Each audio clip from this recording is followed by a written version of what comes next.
안녕하세요. 기타리스트 윤영빈입니다. 제가 지금 이렇게 카메라 앞에 앉은 이유는 저의 창업 도전기를 한번 남겨보고 싶어서 이렇게 카메라 앞에 앉았습니다. 저는 기타 교습소 창업을 한번 도전해 보려 해요. 제가 오늘 여기서 남길 이야기는 기타 교습소를 왜 도전하게 되었을까 라는 내용입니다.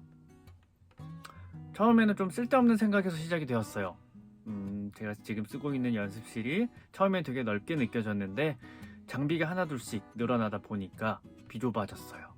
그러다 보니 이 공간은 충분히 2대1도 레슨이 가능한 연습실인데 제 장비도 있고 하다 보니 1대1 레슨밖에 진행을 못하는 상황입니다. 그래서 연습실이 너무 좁아지고 제 장비를 어디로 방을 하나 더 빌려서 옮길까 했는데 조금 더 효율적인 방면을 생각을 하다가 교습소를 한번 도전해보자 라는 결론까지 나버렸어요. 그리고 제가 레슨을 그만두지 않고 계속 할 생각이기 때문에 그럴 거면 차라리 내 이름으로 된 학원 또는 교습소가 하나 있으면 좋겠다. 그거를 한번 좀 더 젊을 때 도전을 해보자 라는 생각으로 이렇게 도전을 하게 되었습니다. 현재는 제가 1대1 레슨만 진행을 하고 있지만 2대1 레슨 문의도 오고 3대1 레슨까지 문의가 왕왕 오고 있습니다. 그래서 이거를 다 거절하기도 이제는 좀 그렇고 장소가 마련이 된다면 저는 진행을 할 수 있다라고 생각이 들기 때문에 좀 더 넓은 연습실을 생각하다 차라리 저의 학원을 차려보자 라고 생각이 들어 이렇게 도전을 합니다. 현재 저는 공용 연습실을 빌려서 사용을 하고 있습니다.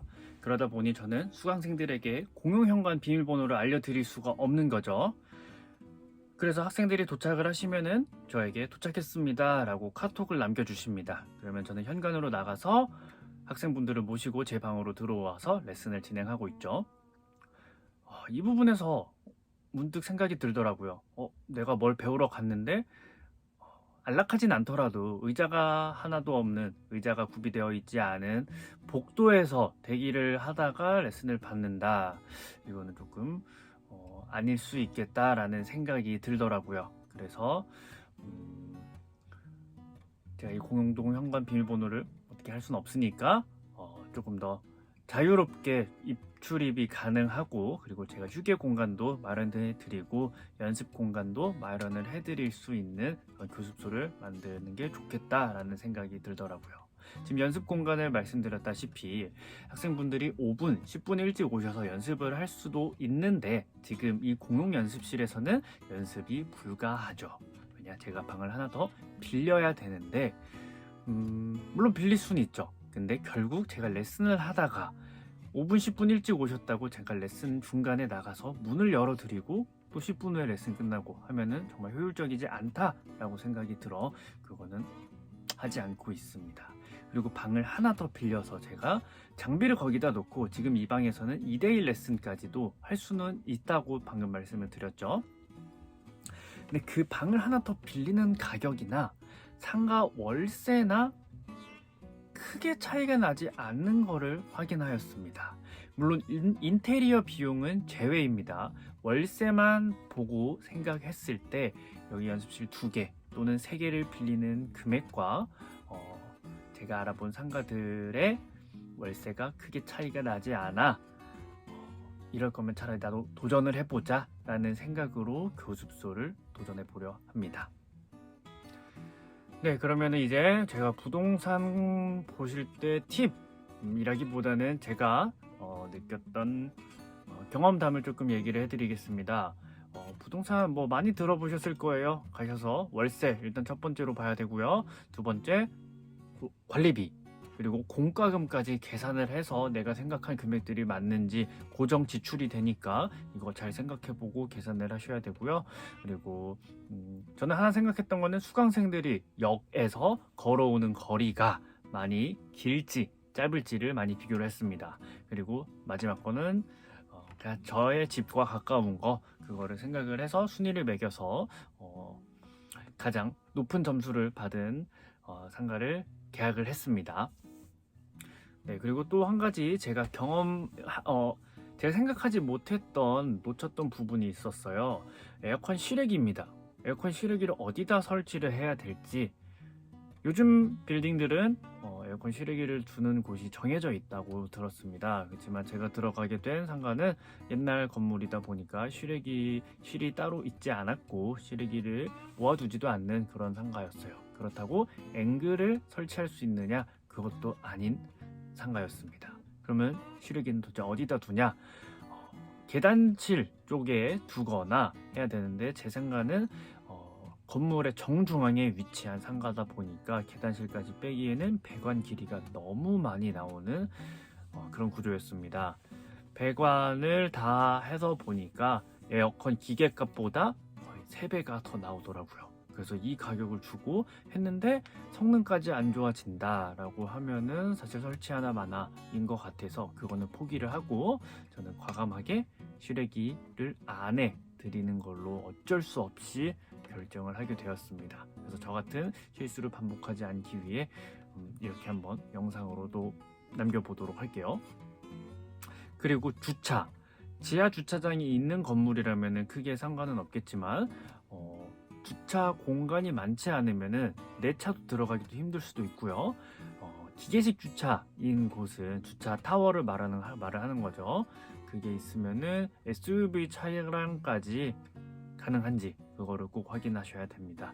아닌 곳도 꽤나 있는 걸로 이제 보이더라고요.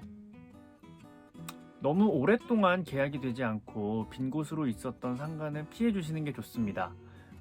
왜냐면은 제가 어떤 상가를 보러 갔을 때는 너무 관리가 안 돼 있다 보니까 창문이 열려 있었는지 비둘기들이 들어와 있었어요. 근데 비둘기들이 들어오긴 해도 나가는 길을 몰랐는지 이게 죽어 있더라고요. 그건데 임대인이 그것도 모르고 방치를 해둔 거죠. 그럼 오랫동안 관리가 되지 비어 있었던 곳은 피해 주시는 게 좋습니다. 그리고 저는 돌아다니면서 볼 때 화장실을 조금 많이 봤던 것 같아요.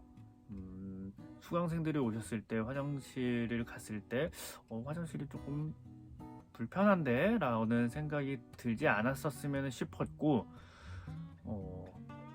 제가 지금 알아본 위치들은 건물들이 조금 연식이 있습니다. 그러다 보니 좌변기가 있는 곳도 있고 타일들이 노후돼서 누래진 곳도 많고 깨진 곳도 많아서 화장실에서 이 건물의 본 모습을 볼 수가 있는 것 같아서 화장실을 조금 중점으로 많이 봤던, 중점이라기보다는 화장실도 꼼꼼히 봤던 것 같아요.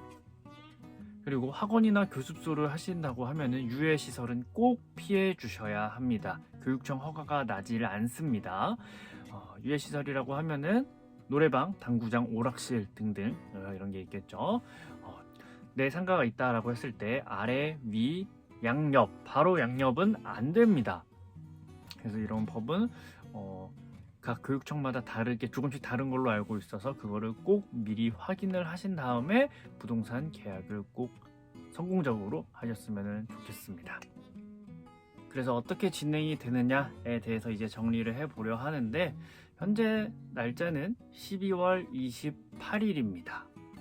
자, 저는 이거를 9월부터 생각을 했고요.